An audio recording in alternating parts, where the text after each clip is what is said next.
देखीदेले आम बैठु सब रकम से करदे। तो नट भाई प्रति मोर गोटे कृतज्ञता आसीगला जे कथा पदकर एत ओजन ठाकुर कृपा है। तेणु 3 वर्ष भितर मु दिनक किसी कष्ट अनुभव करनी से बाबू खबर सब बुझी दिखते ठाकुर कृपा होती। जहाँ नट भाई गृहासन वार्षिक उत्सव प्रति वर्ष कुमार पूर्णिमा दिन अनुष्ठित हुए।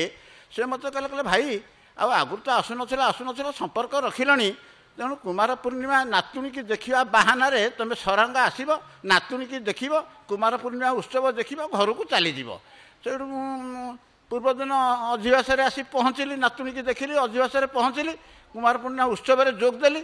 नट भाई कहले आज घर को जावाक बेल हेनी राति 4टा बेले ट्रेन अच्छी आपन को राति 4टा बेले तालचर स्टेशन में पहुँचेदेवी आपण से ट्रेन में चलिए आ कौन मुझे कहले ठीक अच्छे सेपर से 3टा साढ़े 3टा राति से सर्वेश्वर धर भाई तालचर संघर सर्वेश्वर धर भाई से महाशय से आसी पहुँची गले से भारी उपकारी लोक मुझे जानी से उपकारी लोक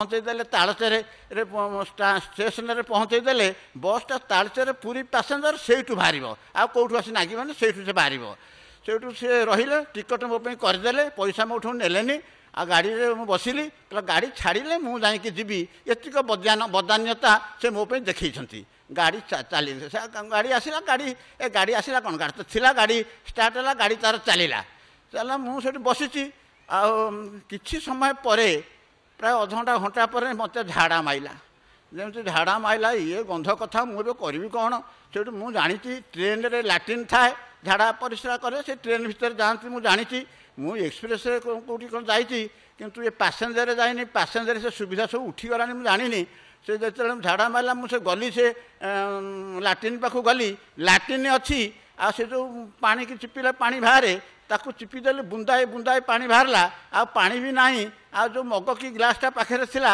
ता भी नहीं मत एने झाड़ा मारुची देखो मुझे कौ भाई विपद पड़ी से मुझे आसिक बसिली आसिक सीट्रे बसिली तापर झाड़ा जोर मारना पेट टक टक टक टक टकमक कर पेट फुटिलानी मु करी कौन मुझे चुप होकर बसिली तार किसी समय पर मु देखिली जड़े माटी ता पुओपी गोटे स्टील बेला ताटिया बाहर करके तार चूड़ा गुंड कि कौन ताकू पकईकरी से गोलौची ता पिलाटी खोईद बिलिकी मुझे आरी पाखु बेला ताटिया मिल सेठू मुझे पाखे डाणाक भाया ठियाली मुझे माँ तुम पुओ पेटे मुझे पशिबिनी कि तुम खाद्य खावाई मुझे ठियाईनी मु ठीक मो पेट पूर्ण अच्छी से माँ मत अंगुर कोली फलमूल मत देती बाटे खावाई मुझे दिगर पथिक नुहे आपड़ खाई सारा से बेला ताटियाटा मत देवे ना कौन कर मुझे गांडी धोबी से सी कहले कहले से कथा कौन किए मागती ए कथा कौन दिखती मो पुओ भी रखी बाटी 3 थर से खाइब तुमको एभली जिनस देवी केमी से ठक ठाक मना करदे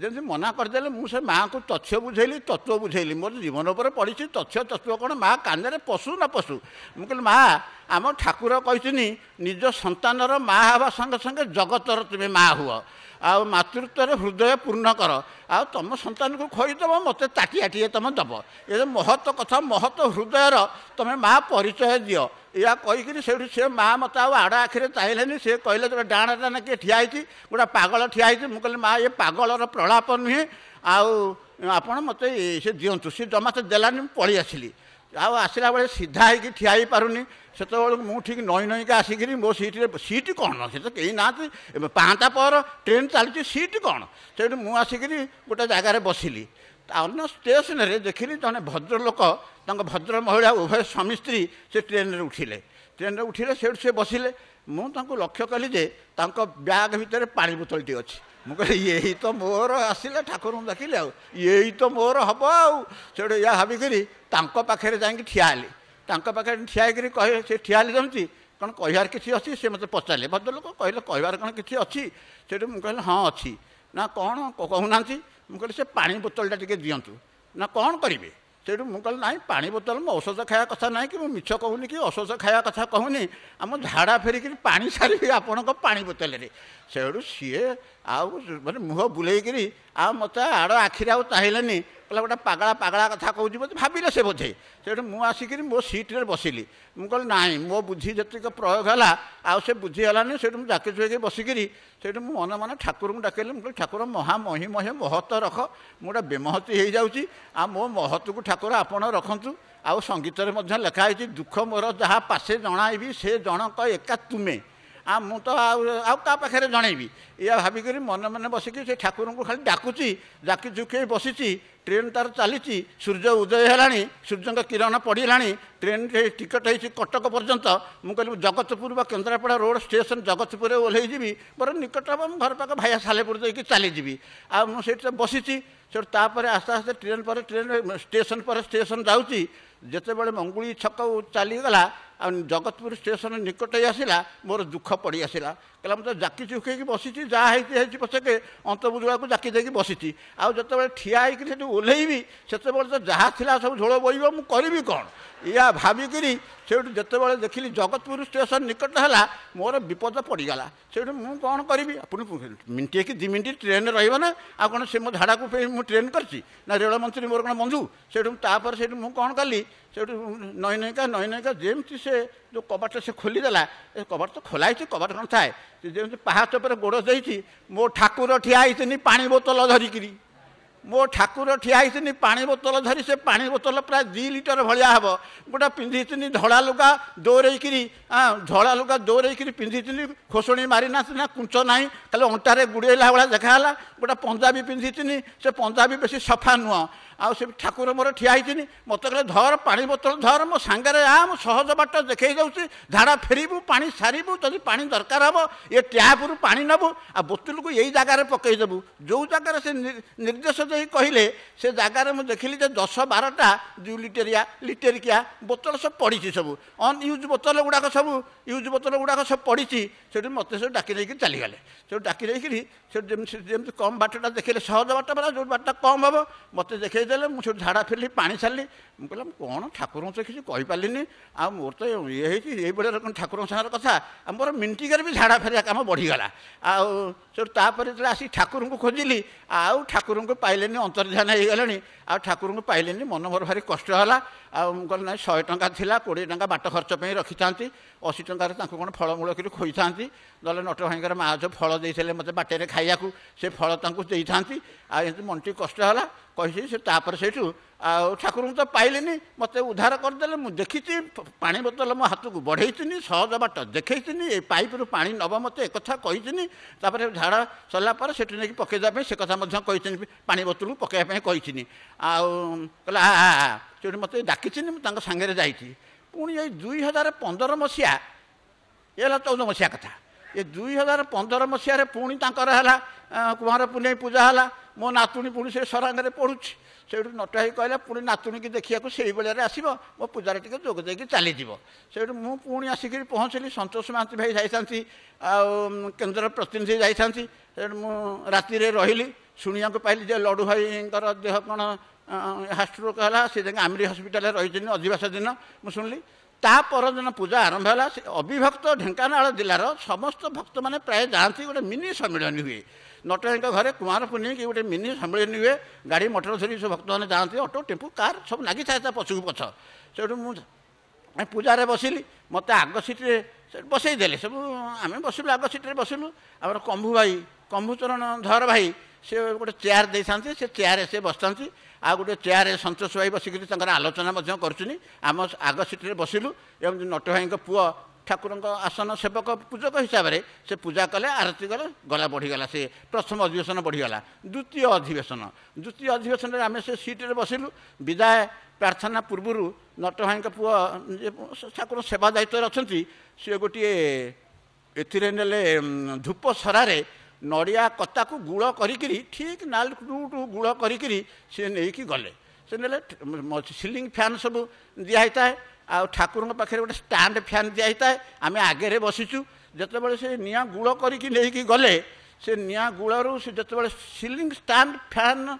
रते सीधा हो गला से जो गुड़ूटा किसी अंश उड़िला जमी किसी अंश उड़िला मु तो आगे बही ମୁଁ ଆଗରେ ବସିଛି ସେଇଠୁ ମୋ ଉପରେ ସେ ଗୁଳ କୁହୁରି ଭଳିଆ ଗୁଳ ଟିକେ ପଡ଼ିଲା ମୁଁ ଦେଖିଲି ମୋ ଲୁଗା ଉପରେ ପଡ଼ିଲା ମୁଁ ତାକୁ ଦଳି ଜାଳି ପଡ଼ିଲି ଇଏ ସୋରିଷ ଭଳିଆ କି ବିରି ଭଳିଆ ଏମିତି ଟିକେ ଟିକେ ହେଲା ମୁଁ ତାକୁ ଦଳି ଜାଳି ପକେଇଲି ମୋ ମୁଣ୍ଡରେ ଯିଏ ପଡ଼ିଲା ମୋ ମୁଣ୍ଡକୁ କ'ଣ ମୁଁ ଦେଖିଛି ମୁଣ୍ଡକୁ ତ ମୁଁ ଦେଖିନି ମୋ ମୁଣ୍ଡରେ କିଛି ଅଂଶ ପଡ଼ିଯାଇଛି ଯେମିତି ପଡ଼ିଯାଇଛି ମୁଣ୍ଡକୁ ସେ ସାଙ୍ଗେ ସାଙ୍ଗେ ଦଳି ଦେଇଥିଲେ ସିନା ମୁଣ୍ଡ ମୋର ରକ୍ଷା ହେଇଥାନ୍ତା ମୁଁ ତ ଦଳିନି ଯେମିତି ମୁଣ୍ଡକୁ ଦଳିନି ସେଠୁ ସିଏ କ'ଣ କ'ଣ ସେ ନିଆଁ ହୁଳା ସେ ମୁଣ୍ଡରେ କେଇ ଜାଗା ପଡ଼ି ସେ ଅଳ୍ପ ଅଳ୍ପ ସେ ମୁଗ ବିରି ଭଳିଆ ତାର ଇଏ ହେଉଛି ମୋ ମୁଣ୍ଡ ଉପରେ ପଡ଼ିକିରି ଯେତେବେଳେ ଚମଡ଼ା ଛୁଇଁକି ପୋଡ଼ିବା ଆରମ୍ଭ ହେଲା ସେଇଠୁ ମୁଁ କହିଲି କ'ଣ ହେଲା କି ଏଠି ମୁଣ୍ଡରେ ପଡ଼ିଛି କି ସେଇଠୁ ଏମିତି ଏମିତି ମୁଣ୍ଡରେ ପଡ଼ିଲି ସେଠି ଦେଖିଲି ପଡ଼ୁଛି ସେଇଠୁ ମୁଁ କହିଲି ଠାକୁର ମୁଁ ଆପଣଙ୍କ ଆଗରେ ବଇଛି ମୁଁ ସିନା ମୋ ମୁଣ୍ଡକୁ ଦେଖିପାରୁନି ଆପଣ ପରା ମୋ ମୁଣ୍ଡକୁ ଦେଖୁଛିନି ଆପଣ ଦୌଡ଼ି ଆସିକି ମୋ ମୁଣ୍ଡକୁ ଏମିତି ମଳି ଦେଲେନି ମୋ ମୁଣ୍ଡକୁ ଏମିତି କରିଦେଲେନି ଯଦି ମୁଣ୍ଡ ହାତରେ ଯଦି ନ ମଳି ପାରିଲେ ଗୋଡ଼କୁ ବଢ଼େଇ ଦେଇକିରି ଗୋଡ଼ରେ ଦଳି ଦେଲେନି ଯଦି ଗୋଡ଼ରେ ଦଳିଥାନ୍ତେ ଶିରେ ପଦ ରଜ ଭଳି ମୋ ଜୀବନ ହୋଇଥାନ୍ତା ଧନ୍ୟ ତା ବି କଲେନି ଆଉ କ'ଣ ମୁଣ୍ଡରେ ଏମିତି ହେଲା କି ଏମିତି କହିକି ମୁଁ ଟିକେ ଠାକୁରଙ୍କୁ ଟିକେ ଅନୁଯୋଗ କରିକିରି ବସିଲି ଯେହେତୁ ପୂଜା ସରିଲା ଜୟଗୁରୁ କୀର୍ତ୍ତନ ସରିଲା ଗୋଟିଏ ଭାଇକି ନିରୋଳା ଡାକିଲି କହିଲା ଭାଇ ଦେଖନି ମୋ ମୁଣ୍ଡ କ'ଣ ହେଇଛି କି ସେଠୁ ସେ ଦେଖିକିରି କହିଲେ 4-5 ଜାଗା କାହିଁ ନାଲି ଦେଖାଯାଉଛି ମୁଁ କହିଲି ଆଉ ବୁଝାନା ମୁଁ ବୁଝିଗଲି ସେ ଯେଉଁ ଗୁଳୁକୁ ସାଙ୍ଗେ ସାଙ୍ଗେ ନ ମଳିବାରୁ ଟିକେ ଏମିତି ହେଇଛି ଆଉ ସେଠୁ ତାପରେ ସେଦିନ ସନ୍ଧ୍ୟା 8ଟା ବେଳେ ରାତି 8ଟା ବେଳେ ଆଉ ଇଏ ଆସିଲେ ସନ୍ତୋଷ ଭାଇ ଆସିଲେ ତାଙ୍କ ଘରକୁ ଆସିଲେ ମୁଁ କହିଲି ମୁଁ ପଳେଇଯିବି ମୁଁ କାହିଁ 5 ତାପରେ ଟ୍ରେନକୁ ରହିବି କାହିଁକି ପଳେଇ ଆସିଲି ସେଠୁ 10ଟା ହଁ ମୋର ବି ସରିଗଲାଣି ସେଠୁ ତାପରେ ସିଏ ଆସିକିରି ଯେମିତି 10ଟା 10:30 ରାତିରେ ସେ ଓହ୍ଲେଇଲେ ତାଙ୍କ ପୁଅ ଆଣିଥିଲା କାର୍ ସେ କହିଲେ ନାଇଁ ଭାଇକି ଯେଉଁ 3 ଜଣ ସଜେଇଲା ବଜେଇଲା ଭାଇ ଯାଇଥିନି ତାଙ୍କୁ ନେଇକି ଛାଡ଼ିଦେଇ ଆସିବ ଶଶିକା ମନ୍ଦିରରେ ମୁଁ ଏଠି ଷ୍ଟେସନରେ ଅଛି ମୋତେ ନେଇକି ଛାଡ଼ିଦେଇ ଆସିବ ଆଉ କ'ଣ ମୁଁ ଆସିଲି ମୁଁ ଆସିକି 10:30 ବେଳେ ଆସିକି ଶଶିକା ମନ୍ଦିରରେ ପହଞ୍ଚିଲି କବି ଭାଇ କହିଲେ ଆସନ୍ତୁ ମୋ ରୁମ୍ରେ ଆପଣ ଶୋଇବେ ଆଉ ମୋହନୀ ଭାଇ ନାହାନ୍ତି ଦେହ ଭଲ ନାହିଁ ଗାଁକୁ ଯାଇଛନ୍ତି 4-5ଟା ଖଟ ପଡ଼ିଛି ଆପଣ ସେଇଠି ଶୋଇବେ ଆଉ ସେଠୁ ଯେମିତି ମୁଁ ସେଇଠି ଗୋଟେ ଖଟ କରିଦେଲେ ସାଙ୍ଗେ ସାଙ୍ଗେ କବି ଭାଇ ତାଙ୍କ ଦିନଲିପି ପୂରଣ କଲେ ଗୋଟେ ଭଲ ଆଦର୍ଶ ଦେଖିଲି ତାଙ୍କ ଦିନଲିପିକି ପୂରଣ କଲେ ସିଏ ଶୋଇଲେ ଗୋଟିଏ ଖଟରେ ମୁଁ ଶୋଇଲେ ଗୋଟିଏ ଖଟରେ ରାତି 4ଟା ବେଳେ ମୁଁ ଉଠିଲା ବେଳକୁ କବି ଭାଇ କହୁଛି ଚଣ୍ଡୀ ଭାଇ ସେ ଚଣ୍ଡୀ ଭାଇ ତାଙ୍କର ଧ୍ୟାନରେ ବସିଗଲେଣି ସ୍ଥିରାସନରେ ଧ୍ୟାନରେ ବସିଗଲେଣି ସେଠୁ ମୁଁ କହିଲି ତେଲ ବୋତଲ କାହିଁ ତେଲ ବୋତଲ ହେଲେ ଟିକେ ମୁଁ ତେଲ ଲଗାନ୍ତି ତାଙ୍କୁ ତ ଧ୍ୟାନରୁ ଉଠେଇବିନି ମହତ ଲୋକ ସେ ବସିନି କେଉଁ ଧ୍ୟାନରେ ତନ୍ମୟ ଅଛନ୍ତି କି ସ୍ଥିରାସନରେ ଅଛନ୍ତି ତାଙ୍କ ଯାହା ଆଦେଶ ପାଇଥିବେ ସେ କାମ କରୁଛିନି ଆଉ କାହିଁ ସେ ଘରେ ଲାଇଟ୍ ସେ ଦେଇନାହାନ୍ତି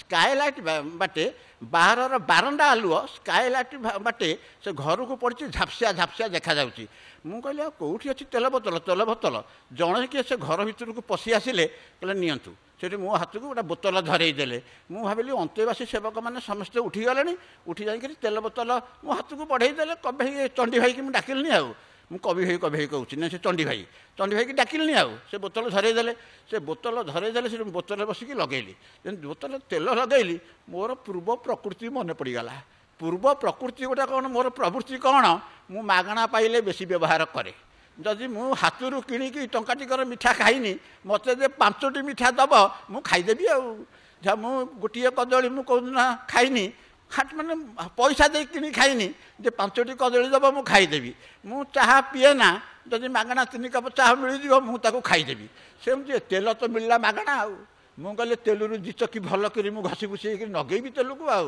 ଚଣ୍ଡୀ ଭାଇ ତ ଧ୍ୟାନରେ ବଇଛି ଆଉ ମୁଁ ତ ତେଲ ପାଇଛି ସେ ଅସ୍ପଷ୍ଟ ଆଲୁଅରେ ମୁଁ ଲଗେଇବି ଆଉ ଯେତେବେଳେ ସେଇଠୁ ସେ ତେଲକୁ ମୁଁ ଲଗେଇଲି ତେଲକୁ ଆଗେ ଦେହ ସାରା ଲଗେଇଲି ଯେତେବେଳେ ମୁଣ୍ଡରେ ସେଇଠୁ ତାକୁ ଲଗେଇଲି ମୁଁ ଦେଖିଲି ମୁଣ୍ଡ ଟିକେ ଆଘାତ ହେଲା ବେଳେ ଟିକେ ଦର୍ଜ ହେଲା ମୁଁ କହିଲି ହଉ ପଛକେ ମାଗଣା ପାଇଛି ଏମିତି ଘଷିଲି ଆଉ ସେଇଠୁ ଘଷିକିରି ଯେତେବେଳେ ସେ ତେଲ ହାତକୁ ମୁହଁକୁ ମାରିଲି ସେ ତେଲ ନୁହଁ ଜଳା ପୋଡ଼ା ଘାର ତୈଳ ସେ ତେଲ ନୁହଁ ଜଳା ପୋଡ଼ା ଘା ଦର ହେଉଛି ତୈଳ ମୁଁ କହିଲି ଠାକୁର ମୋ ମୁଣ୍ଡକୁ ପୋଡ଼େଇଲ ଆଖି ଆଗରେ ବସିଲି ଓହ୍ଲେଇ ଆସିକି ମୁଣ୍ଡକୁ ଆଉଁସି ଦେଲନି ପାହାନ୍ତା ପରେ ନିଜେ ଆସିଲ ହାତକୁ ତୁମେ ତେଲ ବୋତଲ ନାଁରେ ତଳକୁ ଦେଲ ଏଣେ ଭିତରେ ପ୍ରେରଣା ଦେଉଛ ତୋ ପୂର୍ବ ପ୍ରକୃତି ଯାହା ସେ ହାତୁ କର ପୂର୍ବ ପ୍ରକୃତି ହେଉଛି ମାଗଣା ପାଇଲେ ବେଶୀ ବ୍ୟବହାର କରିବି ମାଗଣା ପାଇଲେ ଭଲ କରି ଘଷୁଛି ତାମାନେ ମୋ ଦେହରୁ ସରିପିଡ଼ା ସବୁ ମେଣ୍ଟିଗଲା ଜଳା ପୋଡ଼ା ଘାର ସବୁ ତେଲ ସବୁ ସେଇ ତେଲ ଆଉ ସେ ସୋରିଷ ତେଲ ନୁହଁ ଶୁଙ୍ଘିଲି ବା ନାକରେ ଶୁଙ୍ଘିଲି ମୁହଁଟାକୁ ମାଇଲି ସେତେବେଳେ ଯେଉଁ ଆୟୁର୍ବେଦିକ ତୈଳ ଗୁଡ଼ାକ ସବୁ ମୁହଁ ଯାକ ବୋଳିଛି ମୁଣ୍ଡ ଯାକ ବୋଳିଛି ଆଉ ଏଇଭଳି ପ୍ରକାର ମୋର ସବୁ ହେଇଛି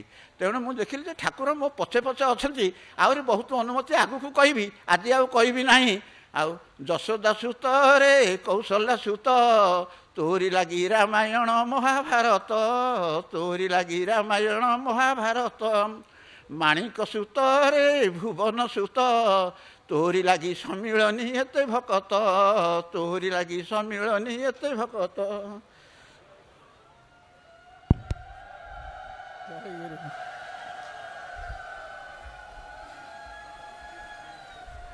जय गुरु। एठे गोटे तात्विक दिग अच्छी। तात्विक दिग हूँ प्रकृत भक्त से ठाकुर सेवा करिव, सेवा नब ना, कष्ट पचे सहिब, किंतु तमें मोर सेवा कर कि भल करदे, यहाँ प्रार्थना करा उचित नुहे। ताले जो सी आमको जहाँ दबा को चाहूँगी ताठू बहुत तले आम रही सब ठाकुर आमर सेव्य, तांकुठ सेवा चाहिए आम सेव्य हो से सेवक हो। जय गुरु। रजनीकांत भाई ढेंकानाल से ढेंकानाल एत प्रशंसा करी गले।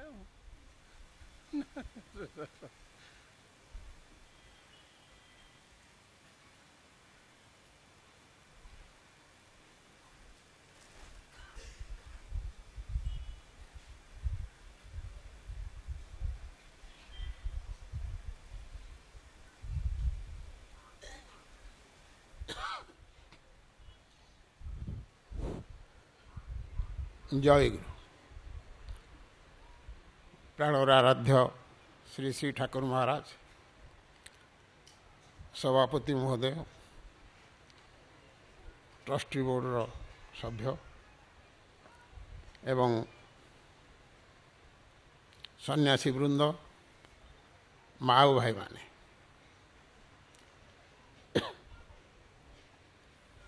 मु जहा कहवा कथा सबुजाक कहीदे सारे नव भाई। मु मोर सेटा को टिपिकी आनी तेणु सेटा ये कही था कि देखिली सब कहीकि पुणी गीतटा भी बोलीदे मुझा बोली था माने मो पार्टीटा जहाँ होना कहीं मु बोली सी जिते बोलिले से तो गीतिकार मुझा कौन कहबी तेणु यहाँ को रखिली भितर आउ किसी कहबी। आ मो पूर्व वक्ता से होचंदी नंबर 1 हास्य माने हास्यरसात्मक गीत माने कथा कहिबारे आपण माने तांको जानिचंती। तेणु तापर मु जहाँ कहबी सेटा आपन को भल फीड करिवो नाही। तेबे अंगे निभेवा कथा किछि कहबी। कथा हला कोन ठाकुर तांकर अति प्रिय होउची गृहासन, संघासन एवं सम्मेलनी आसन। तेरे सम्मेलनी आसन को बहुत से भल पाती या टॉप प्रायोरिटी देइछंती एवं कहिछंती वर्ष को थरे समस्त सभ्य निश्चित भाव में सम्मेलनी अटेंड करेंगे। से हिसाब से आम कौन सी घर आसन र पूजा को पछे पुओ एवं माँ मान द्वारा बेले बेले करदेबू। आज ये बुलवा को इच्छा हो तेणु आम बुलू पछे द्वारा करदेबू, किंतु सम्मेलन को निश्चित भाव में 5-4 दिन आम आसू। जाइलु दिल्ली। दिल्ली गला बेले बाटर तो मोर गाड़ी केमिति 2 थर रहिला। मु गोटे बाहर करी आर्टिकल मोर बाहर किए जानी मुझा कहबिनी ता मन को मु रहीगली गोटे जगार से गाड़ी रहिला। मुझे पुणी आसिक जाकि दिल्ली पहुँचली। तेरे दिल्लीटा आमको एति सुविधा है। दिल्ली रे आमे बसी द्वितीय दिन देखुचु उड़ा जहाज गुड़ा जाउची, विभिन्न रंगीन उड़ा जहाज फस पास हो जाऊँगी। आमे तो जाइचु ढेंकानालिया लोक, गड़जातिया लोक, उड़ा जहाज किए आमे भुवनेश्वर होते किसी जानी था। तेणु से जो उड़ा जहाज को आमे 4 जन लोक देखुचु।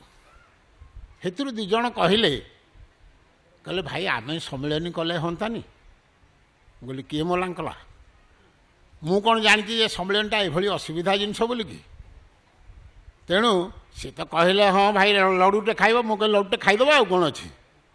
तेणु तांको हाँ कलु। बाटर आसला बेलू कथबार्ता होकर आसली। आसला बेले जड़े जानिला लोक कहला सम्मेलन फीस हूँ 10 लाख। 6 लाख टंका डिपोजिट करिवो, 4 लाख टंका निज पाखे रखि ठाकुर आसला बेले एवं आउ जो 4-5टा मीटिंग हम ଏ ସବୁଥିରେ ଖର୍ଚ୍ଚ କରିବ। ତେଣୁ 10 ଲକ୍ଷ କି ଆମେ କିଏ ଭଲ ଭାବରେ ଚାନ୍ଦା ଦେଉନାହାନ୍ତି। ଏଇ କଥା ଯେତେବେଳେ ଆସିକି ଆମେ କହିଲୁ, ଆମ ମା ଭାଇମାନେ କହିଲେ ଢେଙ୍କାନାଳର, କହିଲେ ଭାଇ ଆମ ଜୀବଦଶାରେ କ'ଣ ଆମେ ଆଉ ସମ୍ମିଳନୀ କରିପାରିବା ନାହିଁ ଢେଙ୍କାନାଳରେ? ମୁଁ କହିଲି ହଁ କରିପାରିବା, କିନ୍ତୁ ପଇସାଟା ଗୋଟେ ବାଧକ ସୃଷ୍ଟି ହେଉଛି। ସିଏ କହିଲେ ଆପଣ ଟିକେ ଚିନ୍ତା କରି କରନ୍ତୁ। ମୁଁ ଦେଖିଲି ସେଦିନଟା ଗଲା, ଆମେ ତ ସାର୍ ଲୋକ, ଗୋଟେ କଥା ମନେ ପଡ଼ିଲା ମୋର। କ'ଣ? ଗୁରୁ ଗୋବିନ୍ଦ ସିଂ, ସେ ହେଉଛନ୍ତି ଶିଖ ଧର୍ମର ପ୍ରତିଷ୍ଠାତା।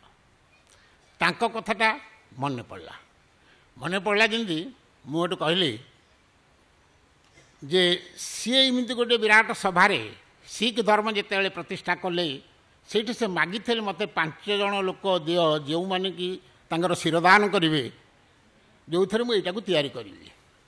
5 ଜଣ ଭଟକିରି ଛିଡ଼ା ହେଲେ, ଆଦେଶ ଦିଆହେଲା ନିଜ ଏମାନଙ୍କର ଶିରଚ୍ଛେଦ କର। ତମ୍ବୁ ଭିତରେ ତାଙ୍କୁ ନେଇ ରଖିଦିଆହେଲା ଏବଂ 5ଟି ଚଢ଼େଇର ରକ୍ତ ଆଣିକରି ତାଙ୍କୁ ଦେଖାଗଲା। ଇଏ ଏଟାକୁ ଦେଖେଇଲେ, ଅନେକ ଅନୁତାପ କଲେ ଯେ ଏଭଳି ଲୋକ ବି ଅଛନ୍ତି, ଏମିତି ବି ଦେଲେ, ଇଏ ବି କେଡ଼େ ନିଷ୍ଠୁର, ଆଙ୍କୁ ହାଣିଲେ। କିଛି ସମୟ ପରେ ସେ ଦେଖେଇଲେ ଯେ ନାହିଁ, ଏଇ 5 ଜଣଙ୍କୁ ଆଣି ଛିଡ଼ା କରେଇଲେ ଏବଂ ତାଙ୍କର ହାତ ଟେକେଇକରି କହିଲେ ଏଇ 5 ଜଣଙ୍କ ଯୋଗୁଁ ଶିଖ ଧର୍ମ ପ୍ରତିଷ୍ଠିତ ହେବ ଏବଂ ଆଜିଠୁ ହେଲା। ଯେଉଁଥିରେ କି 5ଟା ଜିନିଷ ତାଙ୍କର ଅଛି, ଯେଉଁ ଜାଣିଥିବେ ଆପଣମାନେ, ହାତରେ କଡ଼ା, ମୁଣ୍ଡରେ ଚୁଟି, ପାନିଆ ଇତ୍ୟାଦି। ମୋର ସେଇଟା ମନେ ପଡ଼ିଲା ଏବଂ ସେ ତାଙ୍କର ନାଁ ଦେଲେ ଖାଲସା। କହିଲେ ଏଇ 5 ଜଣ ହେଲେ ଖାଲସା ଶିଖ ଧର୍ମର। ତାମାନେ ସିଏ ଗୋଟିଏ ଗୋଟିଏ ଗୁରୁ। ମୁଁ କହିଲି ଆମ ଭିତରୁ ମୋର ଦରକାର ଖାଲସା। ଗୋଟିଏ ସଭା ଆମର ଏମିତି ହେଉଥାଏ ବାର୍ଷିକ ଉତ୍ସବରେ, ମୋର 15ଟି ଖାଲସା ଦରକାର। 15 ଖାଲସାରୁ, ଏବଂ ଖାଲସା ଗୋଟିକର ଦାମ ହେଉଛି 50,000। ତାଙ୍କର ସିନା ରକ୍ତ। ମୁଁ କହିଲି ମୋର 50,000 ଟଙ୍କା ଦରକାର। ଏତେ ଟଙ୍କା? ମୁଁ କହିଲି ଇଏ କହୁଥିଲ ସମ୍ମିଳନୀ କରିବ, ସମ୍ମିଳନୀଟା କ'ଣ ମାଗଣା ହେଇଯିବ ନା ଭୁବନେଶ୍ୱର ବାଲା ଆସି କରିଦେବେ? ସେଠୁ କେତେ ଜଣ ହଁ ହାଁ ମାରିଲେ, ପ୍ରାୟ ମୁଁ ଭାବୁଛି 10 ଜଣ ଖଣ୍ଡେ ହଁ ହାଁ ମାରିଲେ, 5 ଜଣ କଷ୍ଟମଷ୍ଟେ ହଁ ହାଁ ମାରିଲେ। ତେବେ ଏକାଉଣ୍ଟକୁ ଆମର ଆସିଗଲା, କଥାବାର୍ତ୍ତା ଏକାଉଣ୍ଟକୁ, ଯେ 7.5 ଲକ୍ଷ। ଜଣେ ଛିଡ଼ା ହେଇ କହିଲା ଭାଇ ଆମେ ଅଭାବୀ ଲୋକ, ଆମେ କ'ଣ ଏତେ ପଇସା ଦେଇପାରିବୁ, ଆମର ଆଉ କିଛି କମ୍ ନାହିଁ। ମୁଁ କହିଲି ହାଫ୍ ଖାଲସା ଅଛି। ହାଫ୍ ଖାଲସାଟା ହେଉଛି 25,000। ସେଠୁ ଜଣେ କହୁଛି ବୋପାଲୁ। ମୁଁ କହିଲି ବୋପାଲୁ କ'ଣ ମାଲ କ'ଣ? ତମେ ଯଦି ଦେବ ତାହେଲେ ଏଥିରୁ ମୋର ଦରକାର 10ଟି। ହାଫ୍ ଖାଲସା 10 ହେଲେ 2.5 ଲକ୍ଷ ଏବଂ ଫୁଲ୍ ଖାଲସା 15 ହେଲେ ହେଲା 7.5। ଏମିତି ହେଲା 10 ଲକ୍ଷ ହେଇଗଲା। ଆମର ତ ସମ୍ମିଳନୀ ହେବ। ଆଉ ମୋ ମନ ସେଦିନଠୁ ଏକବାରେ ପୁରା, ଆମେ ହେଣୁ ଫେରିଲୁ 12 ମସିହାରେ ସାଙ୍ଗେ ସାଙ୍ଗେ ଭାଇ ଯାଇଥିଲେ ଆମଠିକି। ସେ କହିଲେ ତୁମେ ଦରଖାସ୍ତ ଦିଅ। ସେ ଯିବାର ଅଳ୍ପ ଦିନ ପରେ ଆମେ ଟଙ୍କା ସହ ଦରଖାସ୍ତ ନେଇ କେନ୍ଦ୍ରରେ ଦାଖଲ କରିଦେଲୁ। ସେ କହିଲେ ଏଇଠି ବେଗି ହେଇଗଲା? ଆମେ କହିଲେ ହଁ ହେଇଗଲା, ଦେଇ ତ ଦେଇଛନ୍ତି, ଆଉ ବାକିଟା ଆପଣ ଯାହା କରିବେ ଆଉ। ତେଣୁ ଟଙ୍କାଟା ଡିପୋଜିଟ୍ ଆମର ହେଇଗଲା ଏବଂ ଏଇ ଯାହା ସବୁ ସେ ତାପରେ ସେ ସେଠୁ ଯିଏ ଆସନ୍ତି ଆମଠିକି, ସେତେବେଳକୁ ଟିକେ ଟିକେ ହେଲାଣି ଯେ ଢେଙ୍କାନାଳରେ ସମ୍ମିଳନୀ ହେବ। ଟିକେ ଟିକେ ଯିଏ କେନ୍ଦ୍ର ପ୍ରତିନିଧି ଯାଆନ୍ତି, କେବେ ପଜିଟିଭ କଥା କହିନାହାନ୍ତି ଏକ୍ସେପ୍ଟ ସିନା ଭାଇ। ମୁଁ ସିନା ଭାଇ କହୁଛି, କାହିଁକି ନା ସେ ଭାଇ ହିସାବରେ ଆମକୁ କହିଛନ୍ତି। ସଭାପତି ହିସାବରେ କହିଥିଲେ ଆମେ ଏତେବେଳକୁ ପାଇସାରନ୍ତୁଣି ଆମ ସମ୍ମିଳନୀ। ସେ ସଭାପତି ହିସାବରେ କହିନାହାନ୍ତି, ଭାଇ ହିସାବରେ ତ କହିଲେ, ତେଣୁ ମୁଁ ସେଇଥିପାଇଁ ସିନା ଭାଇ କହିଲି। ସେ କହିଲେ ଘର କିଛି ଦରକାର ନାହିଁ, କୌଣସି କଥା କିଛି ଦରକାର ନାହିଁ। ଗଡ଼ ସଙ୍ଗରେ ଘର ନଥିଲା, ହେଲା କି ନାହିଁ? ସବୁଥିରୁ ଭଲ ହେଲା। ତେଣୁ ଯଦି ସବୁଠି ହେଇପାରିଲା, ଢେଙ୍କାନାଳରେ କାହିଁକି? ଏଠି ଇନଫ୍ରାଷ୍ଟ୍ରକ୍ଚର ସବୁ ଅଛି, କାହିଁକି ନ ହେବ? ମାନେ କୁଣ୍ଢେ ବଳ। 10 ଲକ୍ଷ ତ ଆମେ ହେଣେ ଦେଇଦୁଆ ଦେଲୁ, ବ୍ୟାଙ୍କରେ ରଖିଦେଲୁ, କିନ୍ତୁ କୁଣ୍ଢେ ବଳ ଆମର ହେଇଗଲା ମନ ଭିତରେ। ସେଠୁ କହିଲେ ପାଣି ତ ତୁମର ମୋଟେ ହେବନି, ପାଣି ତୁମକୁ ଗୋଟେ ଡିପ୍ ବୋରୱେଲ୍ ଏଠି ଖୋଳିବାକୁ ପଡ଼ିବ। ତୁମ ଯେଉଁ କୂଅଟା ଅଛି ସେଟା ପାଉନି। ଯୋଗକୁ ହେଇ ବର୍ଷ ଟ୍ୟାଙ୍କର ଆସିକରି ପାଣି ଦେଉଛି, ହାତ ଧୋଉଛନ୍ତି। ତେଣୁ ଗୋଟେ ପ୍ରସ୍ତାବ ହେଲା ଯେ ଆମେ ଗୋଟେ ଖୋଳିବା କୂଅ ଖୋଳିବା ପାଇଁ ଜ୍ୟୋତିଷକୁ ଡାକିଲୁ। ଦଳେ କହୁଛନ୍ତି କି ଜୟଗୁରୁ ବାଲା ତୁମେ କ'ଣ ଜ୍ୟୋତିଷକୁ ଡାକୁଛ, ତୁମ ଠାକୁର ତ କରିଦେବେ। ମୁଁ କହିଲି ଠାକୁର କରିଦେବେ ଯେ ଆମେ ତାପରେ ଡାକିବୁନି? କ'ଣ ହେଲା ବାରିପଦାରେ ଆମ ଅବସ୍ଥା? ଆମେ ଅବଶ୍ୟ ପାଖ ପଡ଼ୋଶୀ ଯେତେ ଦେବତା ଦେବତୀ ଅଛନ୍ତି ସମସ୍ତଙ୍କୁ ପୂଜା କରିଛୁ, ସବୁଠିକୁ ଦେଇଛୁ, ତା ସତ୍ତ୍ୱେ ମଧ୍ୟ ବି ହେଇଗଲା ଏଇଆ ଅଘଟଣ। ସିଏ ତାଙ୍କୁ ଦାୟିତ୍ୱ ଦେଇଛନ୍ତି ତୁମେ ଏଇଟା ବୁଝିବ, ତୁମେ ଏଇଟା ବୁଝିବ, ବିଭିନ୍ନ ଦେବଦେବୀଙ୍କୁ। ବର୍ତ୍ତମାନ ତାଙ୍କଠୁ ସବୁଯାକ ଦାୟିତ୍ୱ ଇଏ କାହିଁକି ନିଜ ହାତକୁ ଆଣିବେ? ସେଇ ହିସାବରେ ମୁଁ କହିଲି ନାଇଁ ନାଇଁ, ଜ୍ୟୋତିଷକୁ ଡକାଯିବ। ଜ୍ୟୋତିଷ ଡାକିକିରି କହିଲା ଏଇଠି ଖୋଳ, ଦେଇଦେଲା। ଆମେ ସେଠୁ କ'ଣ କଲୁ, ଠାକୁରଙ୍କର ଫୁଲ ଆଉ ଟିକେ ଆଣିକି ତାକୁ ସେଠୁ ପକାଇଦେଲୁ। ଗୋଟେ ଆସି ମେସିନ୍ ଆସି ଖୋଳିଲା। ମେସିନ୍ ଖୋଳିଲା ଯେ ଖାଲି ପଥର ଗୁଡ଼ା ପଡ଼ିଲା, ହେଇପାରିଲାନି। 60 ଫୁଟ ପର୍ଯ୍ୟନ୍ତ ଗଲା, ଖାଲି ଗ୍ରାନାଇଟ୍ ଷ୍ଟୋନ୍। ସେଠୁ ପଥର ଗଲା। ଜଣେ କହିଲା ଏ ଜ୍ୟୋତିଷ ପରେ, ଆଉ ଜଣେ କହୁଛି ସେ ନଡ଼ିଆ ବୁଲେଇଲା ବେଳକୁ ଆଣ। ଆମେ ଗୋଟେ ନଡ଼ିଆ ବୁଲେଇଲା ବେଳକୁ ଧରିକି ଆସିଲୁ। ଯେତେ ଢଗଢମାଳି ଗାଉଁଲି କଥା ସବୁଯାକ ଆପ୍ଲାଏ କଲୁ। ଠାକୁର ବସିଛନ୍ତି ସେଇଟା। ସେଇଠୁ 10 ଫୁଟ ଦୂରରେ ଆଉ ଗୋଟେ ମେସିନ୍ ଆସି ସେଇଟାକୁ ଖୋଳିଲା। ସେଥିରୁ ଖାଲି ବାହାରିଲା ବାଲି। ହେ ଏରିଆରେ କେଉଁଠି ନାହିଁ ନଳକୂଅ, ହେଉନି, ବାଲିଗୁଡ଼ା ସବୁ। ଶେଷରେ ସେ ବି ଫେରିଗଲା। ଥାର୍ଡ଼ରେ ହେଲା ଗୋଟେ ଯେଉଁ ଡିଜେଲ ହ୍ୟାଣ୍ଡ ପମ୍ପ, ସେଇଥିରୁ ଗୋଟେ ଆଣିଲୁ। 15 ଦିନ କାଳ ଖୋଳିଲା। ଖୋଳି ଦେଇକରି ସେ କେଲୁଅ ମାଟି ସହ ବାଲି ବାହାର କଲା। ଏଇକିରି ଗଲା। ଆମର କୌଣସି ଉପାୟରେ ଜିନିଷଟା ଇଏ ହେଇଗଲା, ମାନେ ହେଇପାରିଲାନି। ସବୁଠି ବାଦୁଆ ଲୋକ ଅଛନ୍ତି, ଆମ ଭିତରେ ବି ଅଛନ୍ତି। ସିଏ କହିଲେ ଆମେ ମନା କରୁଛୁ, ନଳକୂଅ ଏଠି ହେଉନି, ହେବନି। ଯେଉଁମାନେ କରିଛନ୍ତି ଏଇ ପଇସାଟା ସେମାନେ ଦିଅନ୍ତୁ। ଆମେ 3 ଜଣ, ପଟ୍ଟନାୟକ ଭାଇ, ମୁଁ ଆଉ ପଣ୍ଡା ଭାଇ, ଏଇ 3 ଜଣ ସେଟା ବୁଝିଥିଲୁ। 60,000 ବାଇ 3 ଭାଇ 20,000 ଲେଖେ ପଡ଼ିଲା। ଆମେ କଥା କହିଲୁ ବୋଲି। ମୁଁ କହିଲି କଥା କହିଲେ ଯଦି 20,000, ତାହେଲେ ହଉ ଗୋଟେ କାମ କରିବା, ଆମେ 3 ଜଣ ଯାକ ଚାଲ ଠାକୁରଙ୍କୁ ଜଣେଇବା। ଠାକୁରଙ୍କୁ ବିଶ୍ୱାସ କରିବେନି, 3 ମାସ କାଳ ଆମେ ପ୍ରତିଦିନ ଆମ ଗୃହାସନରେ ଜଣେଇଲୁ ଯେ କୂଅ ପାଣି ବାହାରୁ ନ ବାହାରୁ ଆମଠୁ ଏଇ ଯେଉଁ 20,000 ଟଙ୍କାର କଳଙ୍କ ଯାଉ। ଯେ ତୁମେ କରିଥିଲେ ହେଇନଥାନ୍ତା କି, ଆମେ କରିଦେଲୁ ବୋଲି ହେଲା। ଏଠୁ ଏତିକି ହେଲା ବେଳକୁ ଆଉ ଗୋଟେ 3 ମାସ ପରେ ଗୋଟେ ଆସିଲା। ସେ କମ୍ପ୍ରେସର ମେସିନ୍ ଧରିକିରି ଆସିଲା, ସଫା କଲା। ସେଇ 60 ଫୁଟରେ ଅପର୍ଯ୍ୟାପ୍ତ ପାଣି। ସେଇଟା ଠାକୁରଙ୍କର ନୁହେଁ ଆଉ କାହାର କୁହନ୍ତୁ? ବିଶ୍ୱାସ ନ କରିକି ବସିବେ କେମିତି ଆପଣ ଏଠି? ମୁଁ ତ କହିଲି ବିଶ୍ୱାସ କଥାଟେ। ଆମେ ନିଜେ ଆମର ହୃଦୟ ଚହଲି ଗଲା ଯେତେବେଳେ ସେଇଟା ହେଲାନି। ତେଣୁ ନଳକୂଅ ବି ହେଲା, ଏଟା ବି ହେଲା। ଖାଲସା କଥା ଶୁଣିକିରି ଆମର ଯେଉଁମାନେ ଭାଇ ଟିକେ କନେକ୍ଟେଡ଼ ଉଇଥ୍ ଢେଙ୍କାନାଳ, ସେଠି ଚାକିରି କରୁଥିଲେ ବା ଯାହା କିଛି ହଉ, ସେ ଫୋନ୍ କଲେ, ରଜନୀ ଭାଇ ଆଉ ଖାଲସା ପଦ ଅଛି କି ନାହିଁ? ମୁଁ କହିଲି ଭାଇ ଅଛି, ତେବେ ଆମେ କିନ୍ତୁ କହୁନୁ ନା। ମୁଁ ତ ଶୁଣିକିରି କହୁଛି ଆଉ। ତାଙ୍କ ଆଡ଼ୁ କିଛି ପଇସା ଆସିଲା। ସେତିକିବେଳକୁ କେନ୍ଦ୍ର କହୁଛନ୍ତି ତୁମର ଘର କାହିଁ, ଆସନ ମନ୍ଦିର କାହିଁ? ଆମେ କହିଲୁ ଗୋଟେ ଆସନ ମନ୍ଦିର କରିଦେବା, ଆଉ କ'ଣ ଅଛି। ଆସନ ମନ୍ଦିରଟା କଲୁ। ଏବଂ ଯେତେବେଳେ ଏଇଠିକି ଆସିକିରି ଆମେ ତାକୁ ପ୍ଲାନ୍ ଆଣିକି ଦେଖେଇଲୁ, ଏଇଟା 70 ଲକ୍ଷ ଟଙ୍କାର ଗୋଟେ ଆସନ ମନ୍ଦିରର ସେ ଦେଲେ ପ୍ଲାନ୍। ଆମେ କହିଲୁ କି ଆମେ କିଏ, 70 ଲକ୍ଷ କିଏ, ଏଟାକୁ ଅଧା କର। 35 ଲକ୍ଷ ହେଲା। 35 ଲକ୍ଷରୁ ବର୍ତ୍ତମାନ ଏଇ 10 ତାରିଖ ଦିନ ଏଇ ଯେଉଁ ଛୋଟିଆ ନଳକୂଅରୁ ପାଣି ନେଇକି ସେଟାକୁ ଛାତ ପକାଇ ଦେଇଛୁ। ଆଉ ଆମ ପାଖରେ କିଛି ନାହିଁ। ଅବଶ୍ୟ ବର୍ତ୍ତମାନ ପୁଣି ଖାଲସା ଖୋଲା ଅଛି। ଆପଣମାନେ ଯିଏ ଚାହିଁବେ, ଏଟା କିଛି ନାହିଁ। ଆମର ଅନାଥ ଭାଇ କହନ୍ତି ଯିଏ ଯେତିକି ଶୋଇକିରି ମାର୍ବଲ ଦେବ ତାର ସେତିକି ମାର୍ବଲ ଉପରେ। ସେଟା ଢେଙ୍କାନାଳର ନୁହେଁ, ସେଟା ସମସ୍ତଙ୍କର। ଏଟା ଠାକୁର ନିଗମାନନ୍ଦଙ୍କ ଆଶ୍ରମ। ସେଟା କ'ଣ ଅଛି, ବଡ଼ଟେ ହେଇଯାଇଛି। ଆପଣ ଯିଏ ଯେତେ ଯିବେ, ଢେଙ୍କାନାଳରେ ବୋଧେ ସବୁଥିରୁ ବଡ଼ ଆସନ ମନ୍ଦିର। ତେଣୁ ଆମେ ଏଠି ଖାଲସା ଅଛନ୍ତି ଯେ ଟୋପି ଗୁଡ଼ା ନାହିଁ।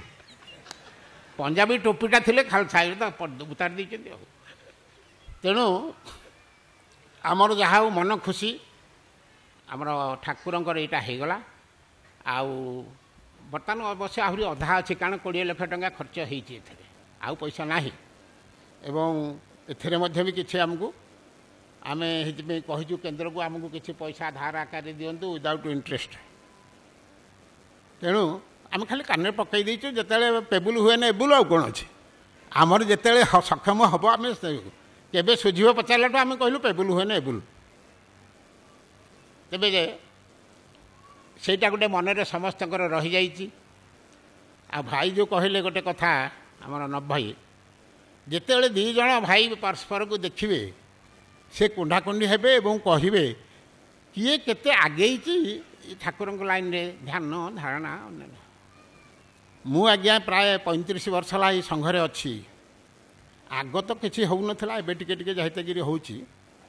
ମୁଁ ଆମେ ଯୁଆଡ଼େ ଯାଉ ସବୁବେଳେ ଗାଡ଼ିରେ ଯାଉ, ଗାଡ଼ିରେ ଚଢ଼ିଲା ବେଳକୁ ଜୟଗୁରୁ କହିକିରି ଚଢ଼ୁ ସମସ୍ତଙ୍କୁ। ବାଟରେ ଖାଲି ଚାକିରି କଥା, ଲାଞ୍ଚ ମିଛ, ରାଜନୀତି ଏଇଗୁଡ଼ା ସବୁ ପଡ଼େ। କାହିଁ ମୁଁ କେବେ ଶୁଣିନି କି ମୁଁ କାହାକୁ ବି କହିନି ଆରେ ଏଇଟା କିଆଁ ପକାଉଛ, ଏଇଟା କିଆଁ ଏଇ କଥା କିଆଁ ନ କହୁଛ। ଏଇଟା କ'ଣ ଆମେ ଜାଣିନେ? ସମସ୍ତେ ଜାଣିଛେ ପ୍ରତିବର୍ଷ କିଛି କିଛି ଏଇଟା କୁହାହେଉଛି, କେବେ ଏଇଟା ହେଇନି। ମୁଁ ହେଇଥିପାଇଁ କହେ ପ୍ରାକ୍ଟିକାଲ କଥାଟା ଆମେ କହିବା। ଏଇଠୁ ଆମେ ମନେକର ପୁରୀ ଗଲେ 150 କିଲୋମିଟର ଆମ ଢେଙ୍କାନାଳଠୁ, 150 କିଲୋମିଟର ଯାକ କାରଣ ଆମେ ଖାଲି ଜୟଗୁରୁ ଜୟଗୁରୁ ହେଇକି ଯିବା ନା ଖାଲି ଏଇ ଆଲୋଚନା କରିବା? ଆମର ଆଉ କିଛି ନାହିଁ।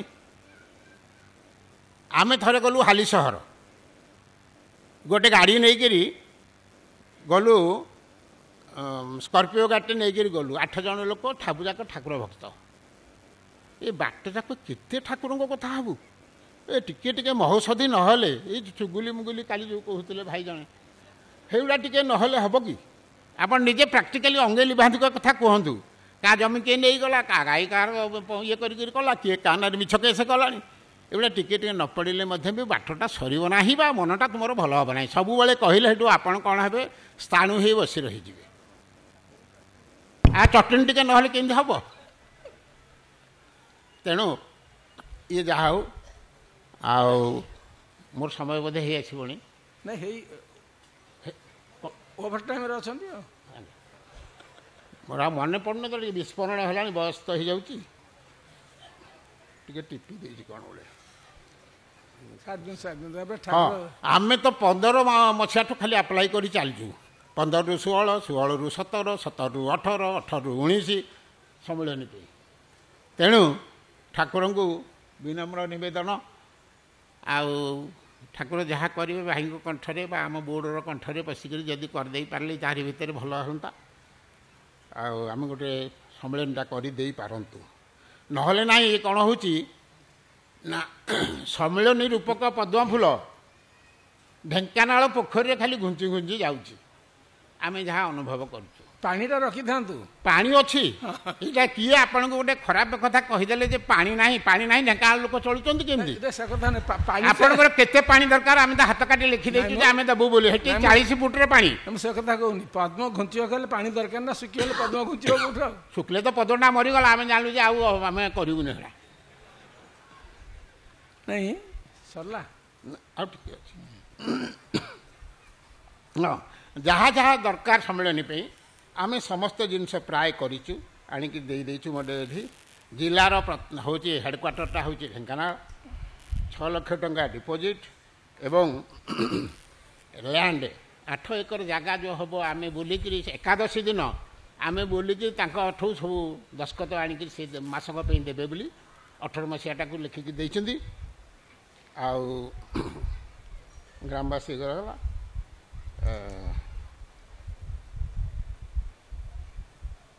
ଆଉ ଦିନଲିପି ତ ପ୍ରାୟ ସମସ୍ତେ ଦେଉଛନ୍ତି। ଦିନଲିପି ଗୃହାସନ ସମସ୍ତଙ୍କର ମଞ୍ଜୁରୀ ପ୍ରାପ୍ତ ହେଇଛି। ତେଣୁ ପ୍ରାୟ ଯେଉଁଗୁଡ଼ା ସବୁ ଇନଫ୍ରାଷ୍ଟ୍ରକ୍ଚରରେ ରହେ ଆମର ଏଇଟା ଅଛି। ତା ସତ୍ତ୍ୱେ ଯେ କାହିଁକି ହେଉନି ବା ଡେରି ହେଉଛି ଆଉ ମୁଁ ତ କହିପାରିବିନି। ଠାକୁର ମହାରାଜ ଗୋଟିଏ କାରଣ ଅଛି ଆପଣଙ୍କର ଏଇ ବକ୍ତବ୍ୟରୁ, ଗୋଟିଏ କାରଣ ଡେରିର ଜଣାପଡ଼ିଲା। ସେ ଗୋଟେ ହେଲା ଆପଣ କହୁଛନ୍ତି ଆମେ କରିବୁ, ଯେଉଁଦିନ କହୁଥିଲେ ସିଏ କରେଇ ଦିଅନ୍ତୁ ସେଇଦିନ ହେଇଯିବ। ସେଇଟା ତ ଭୁଲ ହେଲା, ଆମେ ଆପଣଙ୍କୁ ଧଇଲୁ ବୋଲି ଭୁଲ ହେଲା। ଆମେ କହିଲୁ ସିନା ଭାଇ ଯାହା କରିବେ, ଏଇଠି ପ୍ରକୃତରେ ସିନା ଭାଇ କିଛି ନୁହନ୍ତି, ହେଉଛନ୍ତି ଠାକୁର ସେଇ ଭୁଲଟା ଆମେ ଜାଣିସାରିଲୁଣି। ସିନା ଭାଇ ସବୁବେଳେ ଆମକୁ ଆଉ କୁହନ୍ତୁନି, ଆମେ ଜାଣିସାରିଲୁଣି କି ହେଉନି କ'ଣ ପାଇଁ। ଆମେ ତ ସବୁ ଦେଲୁ, ସବୁ କହିଲୁ, ପୁଣି ହେଉନି କ'ଣ ପାଇଁ। ମୁଁ ସବୁବେଳେ ଯାହା କହିଛି ଠାକୁର କହିଲେ। ତେଣୁ ଆପଣ ନାହିଁ, ଆପଣ ଏଣିକି ସଭାପତି ହିସାବରେ ଆମକୁ ସାଙ୍କସନ୍ କରିଦିଅନ୍ତୁ। ନାଇଁ ଆଧରେ ଟିକେ କହିଦେବି, ସେ ଭାଇ ଯେଉଁ କହୁଛନ୍ତି ଯେ ଏତେ ସମୟ ଆମେ ଗଲୁ ଯାଉଛୁ, ବାଟରେ କ'ଣ ଖାଲି ଠାକୁରଙ୍କ ନାମ ନେଇ ଯିବୁ, ଭଜନ ମାନେ ଅନ୍ୟ କିଛି ଟିକେ ସାଂସାରିକ କଥା ପଡ଼ିଯାଉଛି। ଗୋଟେ ଅନୁଭୂତି ଅଛି ବୃନ୍ଦାବନରେ ସମ୍ମିଳନୀ, ଆମେ ଯାଉଛୁ କଟକରୁ, କଟକ ସଂଘର କିଛି ଭାଇ ଏମିତି ଯାଉଛୁ, ପ୍ରାୟ ଟ୍ରେନଟା ଯାକ ଡିଭୋଟି ଥିଲେ, ବ୍ରହ୍ମପୁର କିଛି ଥିଲେ ସେଇ ଡବାରେ ବ୍ରହ୍ମପୁର କିଛି ଭାଇ ଥିଲେ, କଣ୍ଟିନ୍ୟୁଅସ୍ ସେ ଭଜନ କରୁଛନ୍ତି। ଜଣେ ମା ଥିଲେ ସୁନ୍ଦର ଭାବରେ ଭଜନ କରୁଥିଲେ, ଟିକେ ବ୍ୟତିକ୍ରମ ହେଇନି, କେଉଁଠି ଅନ୍ୟ କଥା ପଡ଼ିନାହିଁ। ବୃନ୍ଦାବନ କିଛି ବାଟ ଅଛି, ଟ୍ରେନଟା ଯାକ ଖାଲି ଧୂପକାଠି ବାସିଲା। ସମସ୍ତେ କହିଲେ ଟ୍ରେନରେ କିଏ ଧୂପ ଲଗେଇଲା? ମଧ୍ୟାହ୍ନ ସମୟ, ଏଡ଼ବା ସେଡ଼ବା ସେଡ଼ବା, କେଉଁଠି ଧୂପକାଠି ଲାଗିନଥିଲା। ତେଣୁ ହେବନି କାହିଁକି, ନିଶ୍ଚୟ ଫଳ ହେବ। ଆମେ କାହିଁ ଚଟଣି ଖାଇବା? କେଉଁ ଦେହରେ ଲାଗିବ କି ଚଟଣିରେ? ଜୟ ଗୁରୁ। ଭାବ ବିନିମୟଟାକୁ ଠାକୁର କହୁଛନ୍ତି ଯେ ତମେ ମୋ କଥା ଚିନ୍ତା କର, ମୁଁ ତମ ସଂସାର ଚିନ୍ତା କରିବି। ଏହା ହିଁ ଭାବ ବିନିମୟ। ଆମେ ଆମ ସଂସାର ଚିନ୍ତା କରିବାରୁ ସେ କି ଆମ ସଂସାର କଥା ଭାବିବ? ତୁ ତୋ କଥା ଭାବୁଛୁ, ତୁ ତୋର କଥା ଭାବ। ଏଇଟା ମୁଖ୍ୟ କଥା। ସକାଳେ ମୁକ୍ତି କଥା ପଡ଼ିଥିଲା। ମୁକ୍ତିଟା କିଛି କଷ୍ଟ ନୁହେଁ। ମୋ କତି ମୁକ୍ତି। ଗୋପୀ ଭାଇ କହିଦେଇ ଗଲେ ତାଙ୍କର ଦୁଃଖ, କେଉଁ ଅବସ୍ଥାରେ ସେ ଥିଲେ, ଠାକୁର ପାଣି ବୋତଲ ବଢ଼େଇ ଦେଲେ, ଯାହା ଯାହା କଲେ। ଏଇଟା ଗୋଟେ ମୁକ୍ତି। ଯେ କିଛି ସମୟ ଯନ୍ତ୍ରଣାରୁ ମୁକ୍ତି ପାଇଗଲେ।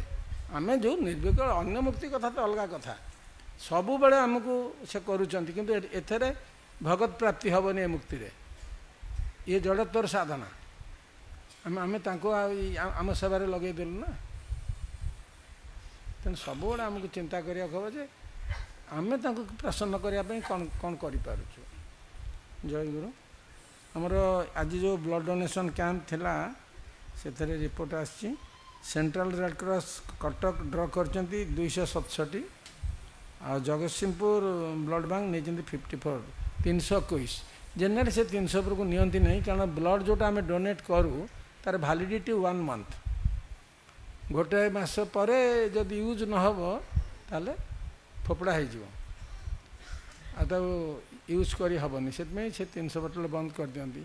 ଆମେ ବି ଠାକୁରଙ୍କୁ ପ୍ରାର୍ଥନା କରୁଛୁ ଏ ବ୍ଲଡ଼ ପଛେ ନଷ୍ଟ ହେଇଯାଉ, କାହାରି ଦରକାର ନ ପଡ଼ୁ। ଜୟ ଗୁରୁ।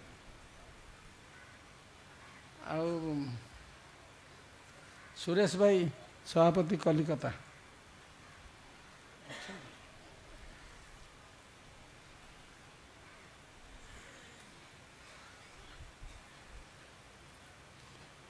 ଯାହା ଆପଣ ଖାଇବେ ସେଇଟା ହିଁ ହାକୁଡ଼ି ଆସିବ। ଏ ରଜନୀଙ୍କର ସମ୍ମିଳନୀ ହେଇକି ଏଠି ହାକୁଡ଼ି ବାହାରିଲା। କୁଆଡ଼େ ଗଲେ?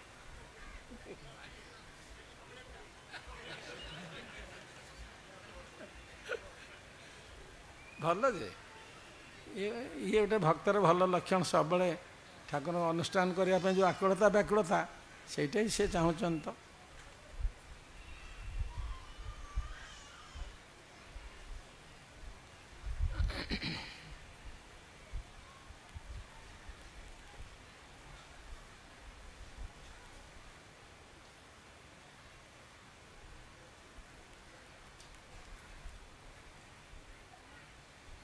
ସେ ସଂକ୍ଷିପ୍ତ କରିଦେବେ। ଆଜି ନିଷ୍ପାଳନ 5ଟାରେ ସରିବ।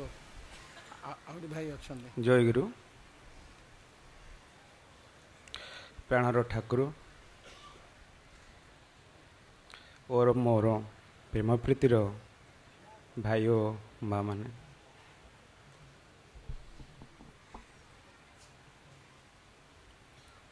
ଆଜି ତାଙ୍କ କୃପାରୁ ମୋତେ ଭାବ ବିନିମୟ କରିବା ପାଇଁ ଅନୁମତି ପ୍ରଦାନ ହେଇଛି। ସେ ହେଉଛନ୍ତି ଭାବଗ୍ରାହୀ। ତାଙ୍କ ସାମ୍ନାରେ ଠିଆ ହେଇ ମୁଁ ଯେ କ'ଣ ଭାବ କରିବି ମୁଁ ନିଜେ ବି ଭାବିପାରୁନି। କେତୋଟି କଥା ସେ କହିଛନ୍ତି, ସେଇ କଥା ଉପରେ ମୁଁ କହିବି, ଆଉ ଯେଉଁଟାକି ମୋ ପ୍ରାକ୍ଟିକାଲ ଲାଇଫ୍ର।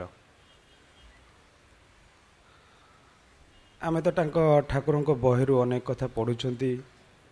କାଲିଠାରୁ ଏବେ ଯାଏ ବି ଅନେକ ଭାଇ ଓ ମା ମାନେ ମା ମାନେ କହୁଛି, ଅନେକ ଭାଇମାନେ ବହୁତ ଜ୍ଞାନ କଥା ଆଉ ତତ୍ତ୍ୱ କଥା ଆଲୋଚନା ହେଲା। ଆଦର୍ଶ ଗୃହସ୍ଥ ଜୀବନ ଆଉ ସଂଘ ଶକ୍ତିର ପ୍ରତିଷ୍ଠା ବିଷୟରେ।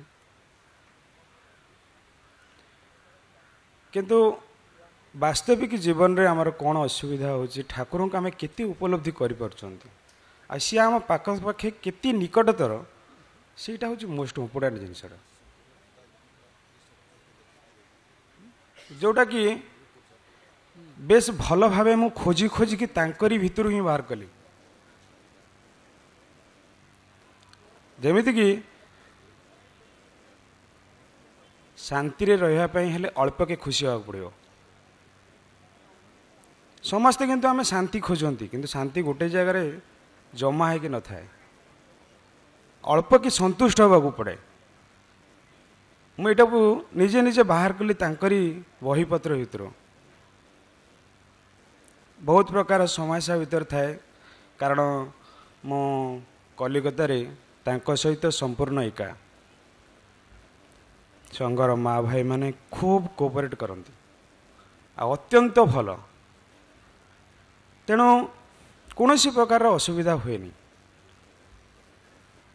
मूल कथा है मु देखिली भाई जो टिके आगुरी जस्ट ये गोटे मिनिट आगुरी कहले आमे संसार आड़ को जिते आगे जाऊँगी आड़ को से पछे जाऊँगी এটা पूरा प्रैक्टिकल जिनिस मु ही अनुभव करी सामने कहूँ ठीक से जिनसा ही होता मो लाइफ रे होता मु चिंता कर देखिली आड़ को जावाक पड़ो कार्य करिया पड़ो आड़ को मन देवा पड़ो तेबे कौन हो भाई कथा कहते निश्चित भाव ठीक हम जिनसा ठाकुर बहीपत्र बहुत देखिली प्रकृत में यहाँ किंतु सत्य आपण जिते काम करें जिते समय दे पारे बा प्रति जिते मन निवेश करें सेटा ही संपूर्ण आनंददायक हो आपण यहाँ मोर प्रैक्टिकल लाइफ कथा मो निजे अनुभव करी बहुत अशांति भितर बहुत समस्या भितर मु थाए किंतु केबे निजको आनंदित हो पारे ना मु आज ठाकुर सामने गर्वर सहित कहूँ मो बयस आनंदित अच्छी बहुत खुशी रे अच्छी केवल एति कथा तांको कथा मानिबे बहुत तत्व आड़ को जीवेनि कि गानी आड़ को जीवेनि पूरा फंडामेंटल जिनिस गुड़ा धरिए सी कौन कहते सी गोटे कथा चिंता कर रखिए सी जो मत कहते आमी जखन तुम्हारा हाथ धरे तुम्हार चिंतार किसे ये कथा जो मुंडे पूरे देवे आपण भावी ने जो सी जो कहते मो हाथ धरी मोर आ चिंता कर कौन अच्छी तो कथा ही सरीगला किंतु आम से मुंडे पूरे पारना कहीं दृढ़ विश्वास अभाव से दृढ़ विश्वास आमर ना बोलिकी जिते बड़े आपड़ से दृढ़ विश्वास करदे सी तो कहते निश्चित भाव में हम निश्चित भाव में हम आ गोटे कथा ठाकुर कहते मत टिके तुम्हें भल पाओ कथाटा सहज नुहे बहुत कठिन आ सबुठ कष्ट कार्य हूँ भल पाइबा किंतु खूब सहज लगे सेटा तेणु ये भल पाइबाटा केमिति हम आमे केतेबेले तांको भल पाइबा जहाँ को भल पाती ता कथा मानती किंतु आमे कि तांको कथा मानुचंती आमे मु मानु नथिली आमे नुहे मु मानु नथिली मो तांको कथा हिसाब रे कार्य करू नथिली सेति कष्ट पाउथिली तांको कथा मानुची केते थर मानि पारछि मु जानिनी सी जानथिबे सी भावग्राही आनंद मु पाउछि तेणु मु भावुची मु तांको कथा किछि मानुची तेणु जदि जिते पूर्ण रूप में मुझे भावी पारि कथा मानि पारि चिंता करि पारि ताहले निश्चिंत अखंड आनंद मिलियो मते अखंड आनंद मिलियो मु तांको केते दूर भल पाइछि मु जाने ना किंतु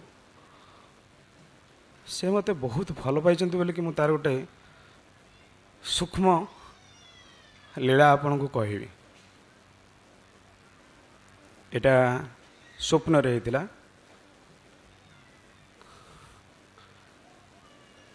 ठाकुर सहर रे नाते मो से कथा कहूनी किंतु बेसी भाग ठाकुर ग्रामांचल रे किंतु लीलाटा करती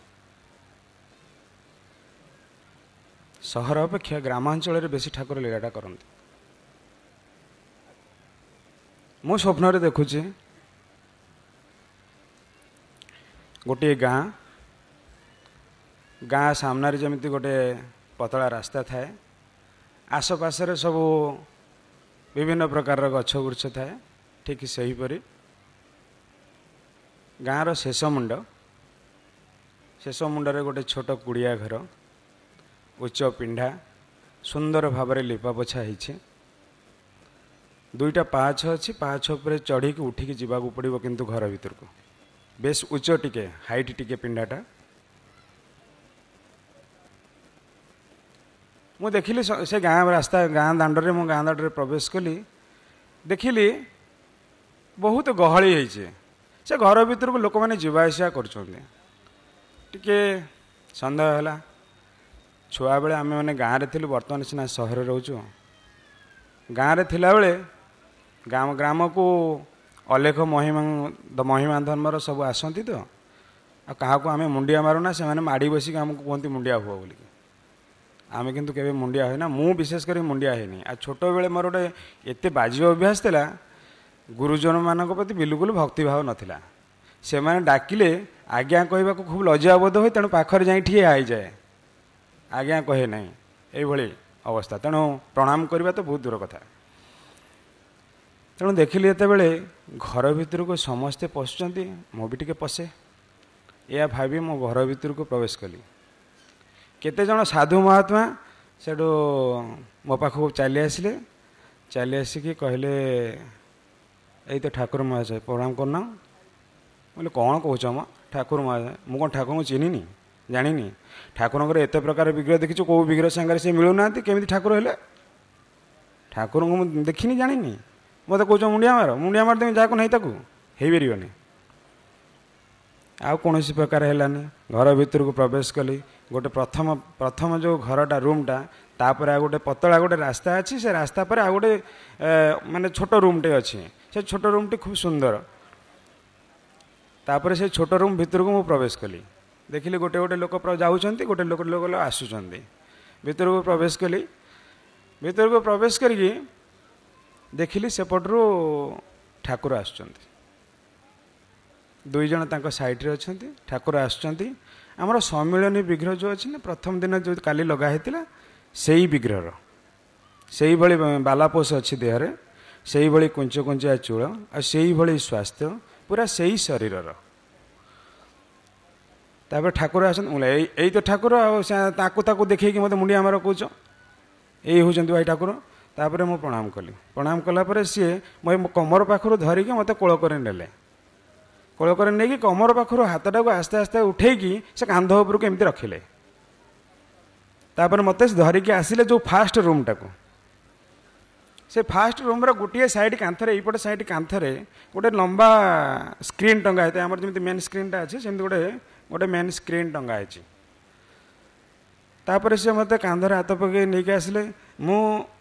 ମୋ ବାଁ ସାଇଡ଼୍ରେ ସେ ଅଛନ୍ତି, ଠାକୁର ଅଛନ୍ତି।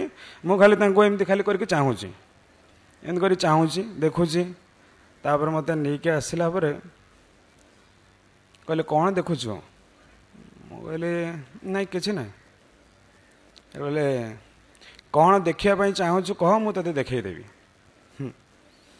ସାଧାରଣ ଜୀବାତ୍ମା ପରମାତ୍ମାଙ୍କ ସାଙ୍ଗରେ କ'ଣ କଥାବାର୍ତ୍ତା କରିବ? ମୁଁ ଆଉ ତାଙ୍କୁ କିଛି କହିପାରିଲିନି। ନହେଲେ ସେଇ ମୁହୂର୍ତ୍ତରେ ସିଏ ଯାହା ମୁଁ ଚାହିଁଥାନ୍ତି ସେ ମୋତେ ଦେଖେଇ ପାରିଥାନ୍ତେ। ସେଠୁ ମୋତେ କହିଲେ ଚିନ୍ତା କରୁଛୁ କ'ଣ? ଯାହା କହିବୁ ମୁଁ ତାହା ଦେଖେଇଦେବି। ମୁଁ କହିଲି ଯାହା କହିବି ତାହା ମୋତେ ଦେଖେଇଦେବେ? ପୁଣି ସେମିତି ଖାଲି ଦେଖୁଥାଏ ତାଙ୍କୁ। ମନେ ମନେ ଭାବୁଥିଲି, ଅନନ୍ତ କୋଟି ବିଶ୍ୱବ୍ରହ୍ମାଣ୍ଡର ଯିଏ ଅଧିପତି, ତାଙ୍କ କାନ୍ଧ ମୋ ହାତ ଉପରେ, ମୋ ଦେହ ଉପରେ, ଆଉ ଗୋଟେ କ'ଣ ଦେଖିବି? କିଛି ଦେଖିବାକୁ ଇଚ୍ଛା ନାହିଁ। ନା ମା ଲକ୍ଷ୍ମୀ ଠାକୁରାଣୀ କି, ନା ବିଷ୍ଣୁଙ୍କୁ, ନା ନିତ୍ୟ ଲୋକ, ମୋର ଆଉ କିଛି ଦେଖିବାକୁ ଇଚ୍ଛା ନାହିଁ। କ'ଣ ଦେଖିବି? ଏକଥା ଭାବିକି କହିଲେ ଚିନ୍ତା କରୁଛୁ କ'ଣ, କହୁନୁ, ଯାହା କହିବୁ ଦେଖେଇଦେବି। ପୁଣି ଥରେ କହିଲେ। ମୁଁ କହିଲି ଠିକ୍ ଅଛି, ଠାକୁର ଯେତେବେଳେ କହୁଛନ୍ତି ଯାହାହେଲେ ଗୋଟେ କହିବା, ଦେଖେଇବେ ଆଉ। ଏମିତି କହିଲା, ଚିନ୍ତା କଲି ଯେତେବେଳେ ସେ ସ୍କ୍ରିନ୍ଟାକୁ ଜଣେ ସେବକ ଖୋଲିଦେଲେ। ଖୋଲିଦେଲା ପରେ ଦେଖିଲି ସେ ଘରଟା ପୁରା କାଚରେ ତିଆରି ହେଇଛି, ମାନେ ଟ୍ରାନ୍ସପରେଣ୍ଟ କାଚ। ତାପରେ ମୁଁ ଦେଖିକି ଆଶ୍ଚର୍ଯ୍ୟ ହେଇଗଲି। ମୁଁ କହିଲି କ'ଣ ଏଇଟା ରୁମ୍ଟା ଆଉ ଆରି ରୁମ୍ ଭିତରେ ବୋଧେ ମୋତେ କିଛି ଗୋଟେ ଦେଖେଇବେ ବୋଧେ। ଆଉ ସାର୍ କହିଲେ କ'ଣ ଦେଖିବୁ? ମନେ ମନେ ଭାବିକି କହିଲି ମୋର ତ ଆଉ କିଛି ଦେଖିବାର ଇଚ୍ଛା ନାହିଁ। ଠାକୁର ଯେତେବେଳେ ଆଉ ମୋ କାନ୍ଧ ଉପରେ ହାତ ପକାଇ ଠିଆ ହେଇଛନ୍ତି ଆଉ କ'ଣ ଦେଖିବି? ଆପଣ ଗୋଟେ କାମ କରନ୍ତୁ। ମୁଁ ଏଇଭଳି ତାଙ୍କ ପରେ ପୁରା ସରଳ ଭାବରେ କଥାବାର୍ତ୍ତା କରିଥାଏ। ମୁଁ କହିଲି ଆପଣ ଗୋଟେ କାମ କରନ୍ତୁ, ଆପଣ ଯେତେବେଳେ କଲେଜରେ ପଢ଼ୁଥିଲେ ନା 18-19 ବର୍ଷ ହେଇଥିଲା, ସେଇ ରୂପଟା ଟିକେ ଦେଖିଲି। ମୁଁ ତାଙ୍କୁ କହିଲି। ସେଠି ଟିକେ ହସିଲେ, ଖୁବ୍ ସୁନ୍ଦର ହାଲକା ହସିଲେ। କହିଲେ ଆଚ୍ଛା ହଉ, ସେଇ କାଚ ଘର ଭିତରକୁ ସେଇ ମଝି ଜାଗାଟାକୁ ଚାହାଁ। ସେଠୁ ମୁଁ ସେ ଘର ଭିତରକୁ ଚାହିଁଲି। ସିଏ ତାଙ୍କର ସେଇ ରୂପଟାକୁ ଦେଖେଇଲେ ମୋତେ। ସେଠୁ ବେଶ କିଛି ସମୟ ଦେଖିଲି, ଖୁବ୍ ଭଲ ଭାବରେ ଦେଖିଲି। ମୁଁ ଯେତେବେଳେ ପର୍ଯ୍ୟନ୍ତ ନ କହିଛି ସେତେବେଳେ ପର୍ଯ୍ୟନ୍ତ କିନ୍ତୁ ମିଟି ଯାଉନାହିଁ ଦୃଶ୍ୟଟା। ବେଶ କିଛି ସମୟ ଦେଖିଲି। ଦେଖି ସାରିଲା ପରେ ସେଠୁ ତାଙ୍କୁ ଏମିତି ଚାହିଁଛି, ସିଏ ବି ମୋତେ ଟିକେ ଚାହିଁଲେ। କ'ଣ ହେଲା? କିନ୍ତୁ କାନ୍ଧ ଉପରେ ସିଏ ହାତ ପକାଇଛନ୍ତି ସେତେବେଳେ ପର୍ଯ୍ୟନ୍ତ। ସେଠୁ ମୋତେ କହିଲେ କ'ଣ ହେଲା? ମୁଁ କହିଲି ହଁ ଠାକୁର ହେଲା। ଆଉ ତାପରେ ମୋର ନିଦ ଭାଙ୍ଗିଗଲା। ଏଇଟା ଥିଲା ଶେଷ କଥା। ନିଦ ଭାଙ୍ଗିଗଲା ଯେତେବେଳେ ସବୁଠୁ ବଡ଼ ଦୁଃଖ ଲାଗିଲା କ'ଣ, ତାଙ୍କର ସେଇ ଛବିଟାକୁ ମୁଁ ମୋ ମେମୋରିରେ ରଖିପାରିଲିନି। ସବୁ ଜିନିଷ ଗୁଡ଼ାକ ରଖିଲି, ଅଥଚ ତାଙ୍କର ସେ ରୂପଟାକୁ ମୋ ମେମୋରିରେ ମୁଁ ରଖିପାରିଲିନି। ବୋଧହୁଏ ତାଙ୍କର ଇଚ୍ଛା ନଥିଲା ଏଇଟା ବାହାରକୁ ଆସୁ ବୋଲିକି। ସେ ଛବିଟି ବହୁତ କଷ୍ଟ କରିକି ଚେଷ୍ଟା କରିକି ମୁଁ ବାହାର କଲି। କୁଞ୍ଚିଆ ଚୂଳ, ଧଳା ଲୁଗା ପିନ୍ଧିଛନ୍ତି, ଗୋରା ଦେହ। ଆଉ ବହୁତ ଚେଷ୍ଟା କଲା ବେଳକୁ ବି ମୁଁ ତାଙ୍କ ସ୍ମରଣରେ କରିପାରୁନି। ବଲାଇଦା ମୋତେ ଅନେକ ଥର ପ୍ରଶ୍ନ କଲେ, କହିଲେ କ'ଣ ସୁରେଶ ଭାଇ তুমি ভাবতে পারছো, কিছু মনে পড়ছে? বলে না, আমার কিছু মনে পড়ছে না। আর সব কথা মনে রাখতে পারলাম, কিন্তু সেই ওদের রূপটা কিন্তু আমি মনে রাখতে পারছি না। কোনো রকম আমি বের করতে পারছি না আমার মাথা থেকে। এইরকম কথা। তার মানে মোর কহিবার কথা হচ্ছে, ମୁଁ କେତେ ଦୂର ତାଙ୍କୁ ଭଲ ପାଇଛି। କିଛି ବି ଭଲ ପାଇନି କହିବାକୁ ଗଲେ। କିନ୍ତୁ ସେ ଆମକୁ କେତେ ଭଲ ପାଆନ୍ତି, କେତେ ଶ୍ରଦ୍ଧା କରନ୍ତି, କେତେ ଆଦର କରନ୍ତି। ସେଥିପାଇଁ ସିଏ ଯେତେବେଳେ କହିଛନ୍ତି ଆମକୁ একটু ভালোবাসো, ତେଣୁ ଆମେ ଟିକିଏ ଭଲ ପାଇବା ଅର୍ଥ ତାଙ୍କ କଥା ଟିକେ ଆମେ ମାନିବା। ଅନ୍ତତଃ ଜୀବନକାଳ ଭିତରେ ସେ କହିଛନ୍ତି, ଜୀବନକାଳ ଭିତରେ ଯଦି ଆମର একটা କଥା তুমি মানতে পারো তাহলে তুমি ହିଁ আমার প্রিয়তম হবে। তাহলে ଜୀବନକାଳ ଭିତରେ ଆମେ ଅନ୍ତତଃ ଗୋଟିଏ କଥା ସମସ୍ତେ ମାନିବା। ଭାଇ ଯେମିତି ସକାଳେ କହିଲେ, ଏଇଠି ଆମେ ପ୍ରତିଜ୍ଞା କରିକି ଯିବା ଯେ ଆମେ କେଉଁ କଥାଟା ତାଙ୍କର ମାନିବା। ନିଜେ ନିଜେ ହିଁ ସିଦ୍ଧାନ୍ତ କରିବା, ବାଛିବା କେଉଁ କଥାଟା ଆମେ ମାନିବା ବା ଆମ ଦ୍ୱାରା ହେଇପାରିବ ବା ଆମେ କରିପାରିବା। ତେଣୁ ସିଏ ପାଖେ ପାଖେ ଅଛନ୍ତି। ମୁଁ ତାଙ୍କରି ଶ୍ରୀଚରଣରେ ପ୍ରାର୍ଥନା କରିବି, ମିନତି ଜଣାଇବି, କେବଳ ମୋ କାନ୍ଧ କାହିଁକି ଆମର ସମସ୍ତ ମା ଭାଇଙ୍କ କାନ୍ଧରେ ସେ ସବୁବେଳେ ପାଇଁ ହାତ ରଖିଥାନ୍ତୁ। ଜୟ ଗୁରୁ।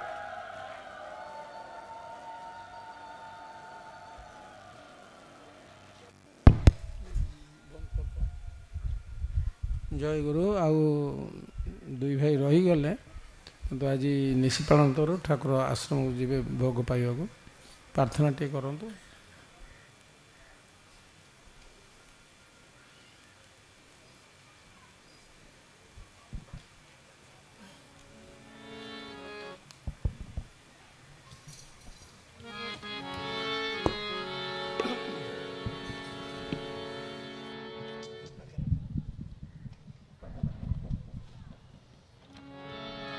ତୁମେ ମୋ ଭଙ୍ଗା ବୀଣାର ସୁର ମୂର୍ଚ୍ଛନା, ତୁମେ ମୋ ଭଙ୍ଗା ବୀଣାର ସୁର ମୂର୍ଚ୍ଛନା, ତୁମେ ମୋ ଭଙ୍ଗା ବୀଣାର ମୂର୍ଚ୍ଛନା, ତୁମେ ମୋ ଭଙ୍ଗା ବୀଣାର ସୁର ମୂର୍ଚ୍ଛନା, ତୁମେ ଯନ୍ତ୍ରୀ ମୁଁ ହିଁ ଯନ୍ତ୍ର, ତୁମେ ଯନ୍ତ୍ରୀ মনে রহে না।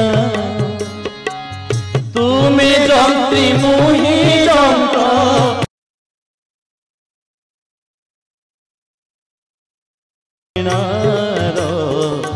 সুর মূর্ছনা, তুমি ও ভঙ্গা বীণার সুর মূর্ছনা।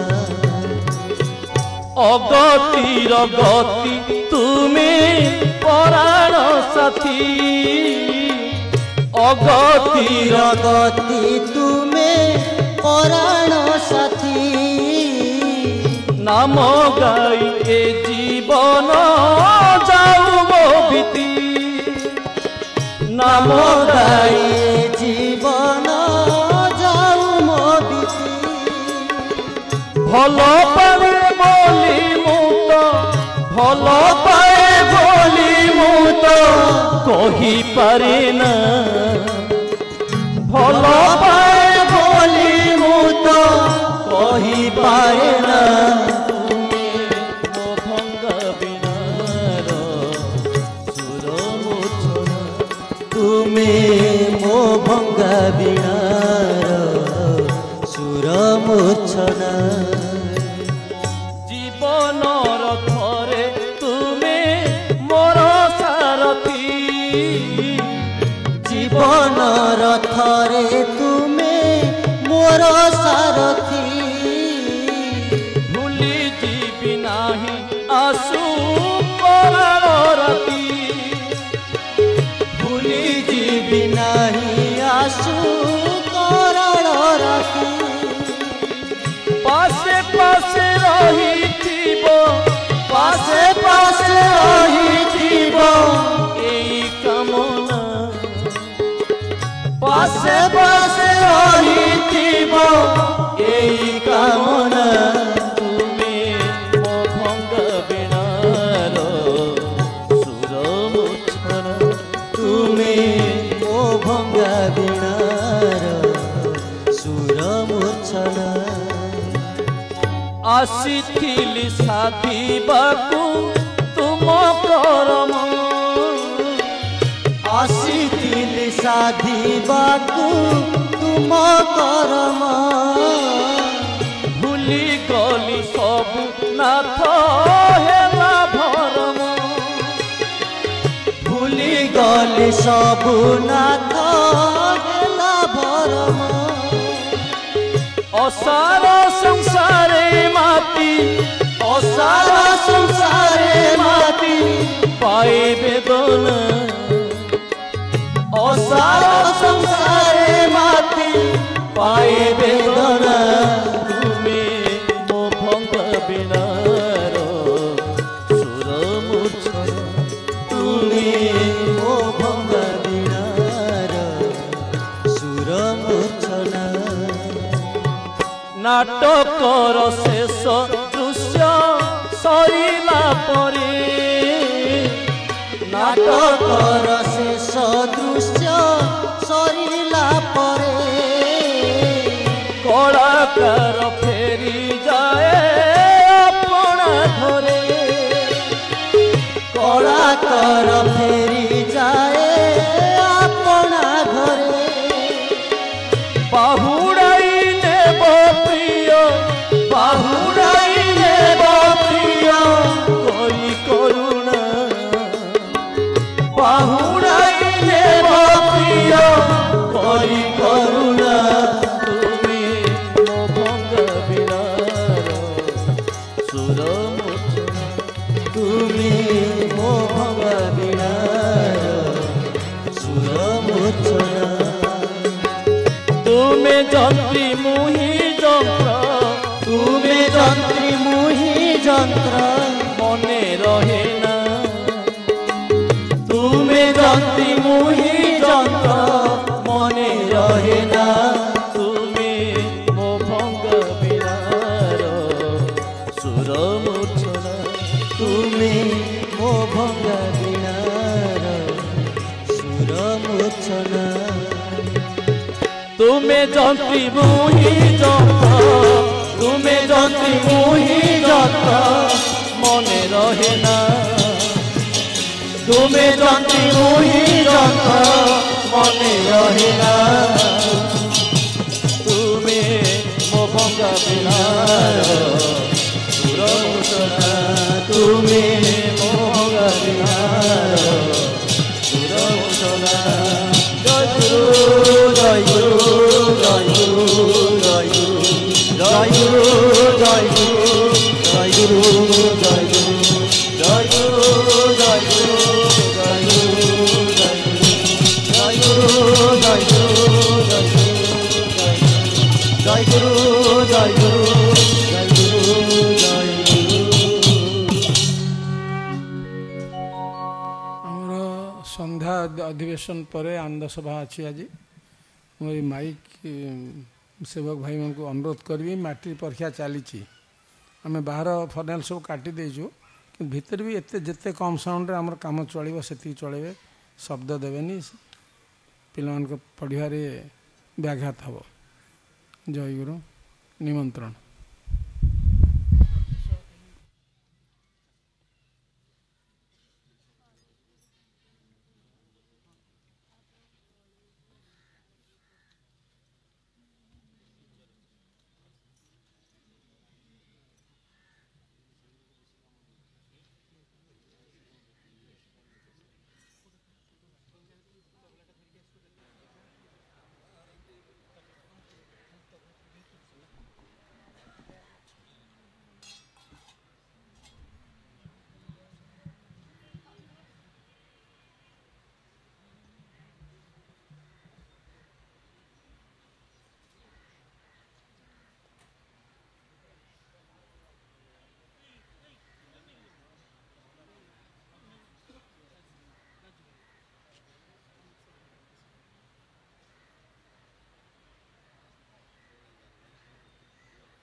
जय गुरु आमर अपराह्न अधिवेशन भाव विनिमय सभा ये शेष है।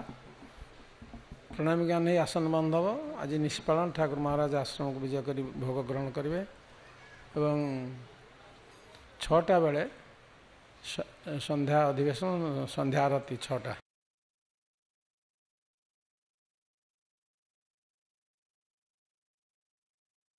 जय गुरु प्रणामी ज्ञान।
साढ़े 5टा ना अधघंटा टे गैप मारदे।